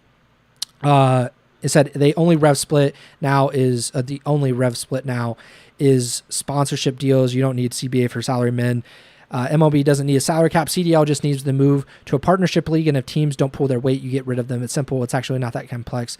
And I agree. I would love to see that, and I think we've both advocated for something similar to, like, if you're not going to be one of the biggest points for the CDL was we are going to make sure that Denial Esports and Red Reserve cannot be in our group, this exclusive group. We're going to make sure that we're getting the best of the best in terms of owners and the organizations that are involved, so the players can trust who they're signing contracts with, so the fans can trust who they're supporting financially or just supporting in terms of the teams that they root for. And that has not been the case in the CDL. We have seen shady owners, people not getting paid. Obviously, the London Royal Ravens, before they sold the team, had allegations of not paying their players and coaches. And we're seeing now that the players are paying their own buyouts. There's no league minimum for the player salaries. So, like, there are just so many things that aren't right with the CDL. And I would like to see more help toward, if you're a small organization and you're trying your best. I think the Boston Breach are a pretty good example. I don't know exactly all the ins and outs of their organization necessarily, but they have hosted events. They had a challengers team for a long time. They had like one of the only academy teams in the CDL, and they were able to consistently make champs. And obviously they had a really kind of historic run at champs last season, which was very unexpected. If more teams were like that, I would like to see those teams helped out by the league and, with the top teams in the league, to make sure we have more teams like that and less teams like Cloud9 New York and Carolina Royal Ravens. Like, if we could get more Boston Breaches in here and less C9s, then, and that seems implausible to say just based on their history in esports, but like that would be better for the CDL overall if you actually had more competitive or more competitively minded organizations. Preston, you realize MLB doesn't have red share in their sport, but yet they cry salary cap. I don't care one way or the other if MLB gets, salary cap, because I'm a Cleveland Guardians fan and it's worked out pretty well for Cleveland for a long, long time. Haven't won a World Series, but it's been like, all things considered, baseball is so unpredictable and so random in many shapes and forms, especially because of pitchers, that, you could just have great scouting like Tampa Bay or the Cleveland organization, or, name, one of these organizations that is consistently competing, or you could be a Yankees fan and, be waiting, nearly 20 years for your next World Series despite spending a lot of money. I don't know who I'm speaking of at this point, but, yeah, I just think the salary cap is not the big point, I think, for the CDL. It's just that there needs to be some kind of minimum investment made by the teams. And I'm sure that most of the teams would meet that. I don't think Bink or I would have like any problem with like thinking like Toronto probably hits their minimum. Like if we just put some kind of minimum in there, like I'm sure Toronto would hit it. I'm sure that all of the top teams would hit it. Maybe Miami hits it, but like obviously C9, Carolina, Boston, Vancouver, like those teams, those are the teams I'm worried about. And we saw it this season, like those four teams, none of them had a shot at making champs except Carolina. Very, very, like they had like a 3% chance to make champs at the end of the season. Like that's not good for the league. It's good when there are multiple teams that could make champs going into the final event of the season. So let's speed run through some of these other things. Envoy, unrestricted free agent. Nasty, also an unrestricted free agent. We talked about it. Rancor and Super, both unrestricted free agents. Ghost of Hope, he mentioned that FaZe may be targeting or be interested in Scrap, it means almost nothing to me to say that they may do something. Nero and Mamba, both unrestricted free agents after ending the season on the Vancouver Surge. Slasher, who retired early this past season, he said that he is looking to get back involved in the COD community. He said that, potentially coaching. He said, although I'm done playing, I'm looking to work with the team. I want to provide that winning mindset the same capacity as I did as a player. However, I'm open to any and all opportunities if it makes sense. So that could be media, that could be coaching or an analyst position. Would love, obviously, for him to be back in the fold. And then Afro was also announced as an unrestricted free agent. Anything that you kind of want to pinpoint on or any kind of part you want to expand upon? I think obviously the most important one is probably Nasty, just because that he was a talking point for us multiple points this past year, and I didn't think of it at the time when we were talking about Toronto, but I could see Nasty to Toronto. I thought that was a good fit last offseason, and obviously it didn't happen, but if he's an unrestricted free agent, no buyout associated there, I could see him landing on Toronto, and I think that'd be a pretty decent option for them. I still think that, Rancor and Super both being unrestricted free agents is just kind of like a business thing at this point. Like I am assuming that both of them will be back with Miami. I do think that it would be absolutely groundbreaking if both of them left Miami. So in a world where one of them leaves, I think Rancor is more likely to leave and then Super would return to Miami. That's just my very gut feeling right now. The Slasher thing, obviously, I think he'd be a great coach, one of the best minds that Call of Duty has had in a long time. So I would definitely love to see him take a stab at coaching. And Afro, I think that he's an interesting one just because I was high on him getting his second chance at the start of the year with Cloud9. Didn't work out. Went back down to Challengers, saw a little success, came back with Boston. I thought he played pretty well with Boston, all things considered, down the stretch. So will be interesting to see what his situation is like. But obviously, as a UK player, there's the visa stuff. So if he is going to be an option for some of these teams, he probably has to get that ironed out like earlier in the offseason. And depending on what his market is like, I don't know how likely that is. So I think some interesting names there. Obviously, Envoy is the only one didn't really talk about. I don't know what's going to happen with Envoy. Like, it'd be kind of crazy if he wasn't on a CDL team to start the next season, but at the same time, I wouldn't be totally shocked if he somehow didn't wind up on a team. Like, I don't know. I could definitely see either situation playing out for him, and I still think highly of him, despite the whole you appoint 6 gang stuff that broke on the timeline. So yeah, I don't know what the future holds for him, but it will be interesting to see how a lot of these unrestricted free agent situations play out. But I think these, especially of those names, I would assume Rancor and Nasty to me are the two who would be like more likely or more at the top of the list for some teams compared to some of the other options. But I still think that group we just speed ran at the end here, they're going to be waiting until the Scraps and the HyDra and possibly the Simp saga, those situations play out. I think that there's, like, I wouldn't be surprised if Nasty and Envoy ended up with Toronto and they just ran it back with Kips and Kleenex and them. I think that would, I don't know like how competitive they would be, but I think that's a solid like 5 through 8 team. I agree with you. I think that Rincourt is a little bit different. Like I think that Super is more likely to be back with Miami than Rincourt because of the AR stuff. And you said Rincourt and Nasty are kind of above, and I think that's just the nature of like them being part of that AR group that just like there aren't many other options. Like Scrap is out there, but only like probably 3 or 4 teams could like realistically get him in an off season. Ghosty, like he's more available, but I would still say that he's kind of like a little bit above Rincourt in terms of like the hierarchy of ARs. And I don't know where Sib would kind of fall in that, but like if he's going to Vancouver, that takes him out of the running for a lot of these other teams. So I think it's going to be an interesting offseason. Obviously, this is just like week 1 of the offseason. Like literally EWC ended like, a week ago, like right now. And here we are talking about like half the league basically being some form of free agent. And the rumors are going wild for most of the other players.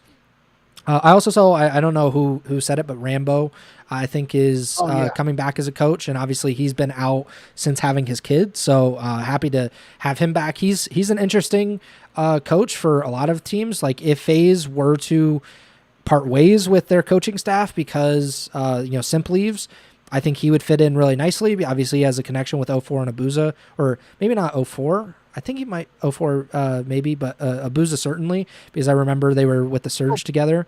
Yeah, so, 04 was there at the end. So that would work. I mean, obviously, like he is French Canadian, so I don't know if the Genomates would have interest in him, but obviously he's able to speak French to some extent. I think he's just a really fascinating coach, and he's had some really great teams, and if he can fit his bowling schedule around the team practice, I think he should be perfectly fine. Enlightens in the YouTube chat said, I think there's plenty of talent to build a dark horse team that can compete with top teams. Sometimes seems like it takes some team chemistry to bring out the young talent, but few orgs are lacking. Yeah, I think it's a tough situation to be in because to get a team that can compete with some of the top teams, like maybe not beat them necessarily all the time, but like I think the best example might be like Heretics last season, not this past season, but the season before this. They beat FaZe, and I don't know if they really beat OpTic, but they were competitive. They beat LAT, and they could get to a championship Sunday and certainly be pretty interesting for a bunch of those tournaments. But I mean, that took incredible scouting to get all of these Spanish players and get them on the same roster. And I would say they also don't have to compete with a lot of the other teams because they're looking at a smaller pool of players than in a very specific pool, where a lot of the other CDO teams are not necessarily looking at that pool and able to kind of get that talent.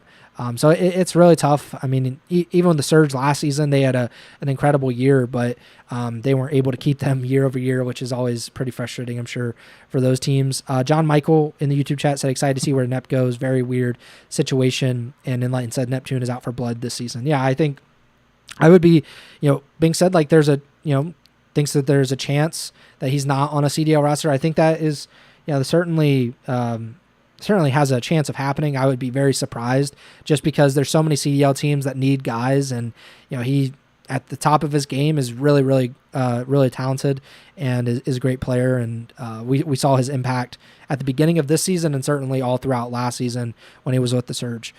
John Michaels said very hyped about the beta as well. It will be an early tell about who I think can succeed in this game. Yeah, I don't know. MW games suck, so we'll see what happens. I mean, it looked pretty similar to the previous MW games, like very, very similar. The early access beta is August 21st to the 25th, so coming up here is that next week already? Next Friday. Yeah. So in like 5 days. Then the open beta is August 28th to September 1st. And the game comes out, was it earlier than it has been in previous years? I can't. COD MW4. This is the first COD since World at War that I will not be buying. This Google says November 5th. Okay. October 23rd.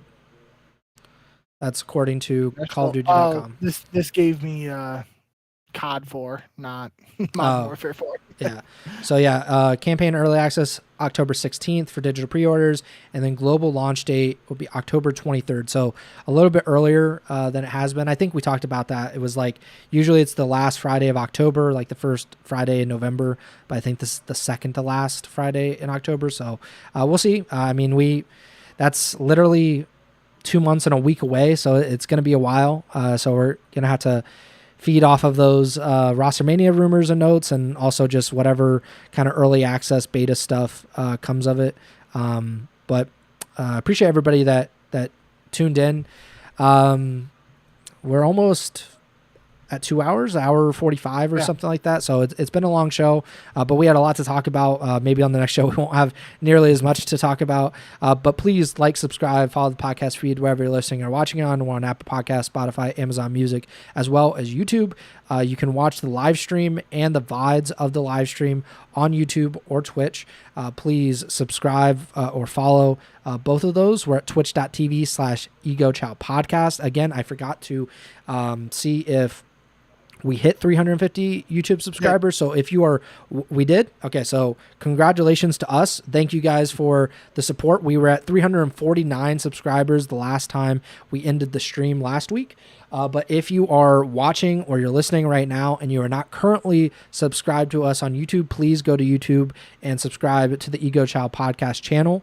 And let's try to get to 400, maybe by the beginning of the 2026-27 season, because I know that frustrates Bink when I say that. You can also, again, follow and subscribe at twitch.tv /Ego Chall Podcast and twitch.tv/jbink with 2 Ks. You can follow and subscribe to Bink there. Follow us on Twitter at jbink with 2 Ks, at Pres Byers, and the podcast is at Ego Chall Podcast. Not entirely sure when the next show will be. We've been doing these Sunday shows, but what we talked about after the show last week is that NFL Sundays are coming up in like 4 weeks, 3-4 weeks. And we are probably not going to be too keen to do the podcast on those Sundays until obviously the season is getting closer to starting, and then we kind of have to. But in the off season, I think we might switch to like Wednesday shows or some kind of weekday shows instead. But we'll keep you updated. And obviously the best way to find out when we're doing the show is to subscribe to all the different platforms or follow the different platforms, because like I can look at my phone and I have a notification of YouTube and Twitch when we went live almost 2 hours ago. So again, appreciate the support, and Bink, take it away. Yeah, thank you guys so much for all the support. Like Preston said, I was going to say it if you didn't even mention it, but we did hit 350 after last episode. So especially last episode was the EWC recap. So we officially ended the season getting to 350 subs. So I really do appreciate that. And I think that's a good way to round out the season, since we're technically now in the off season for the next year. So I guess I think we kind of got, we were probably close to 200 before this season. I don't really remember, but I guess the simple goal will be hitting 500 at some point during the 2027 season, but we'll cross that bridge when we get there. Anybody in the YouTube chat hanging out or showed up late, if you guys want to take 2 seconds and just click sub, it really would mean a lot to us, and we'd appreciate it. But I will go through the list now and shout out John Michael, shout out Lights, shout out KDA Whale, shout out Fueled Season, and shout out Tommy for showing up, and shout out Rickus Morty in the Twitch chat holding things down over there. So appreciate everybody who showed out. Like Preston said, schedule's a little in flux right now while we wait for the RosterMania stuff, but we'll be back at some point, and can't wait to talk more COD, because we had a bunch today and we yapped for almost 2 hours, but I'm ready to go eat. So that's it for us for today. Thank you guys. As always, we'll see you on the next one, and remember to send the chow.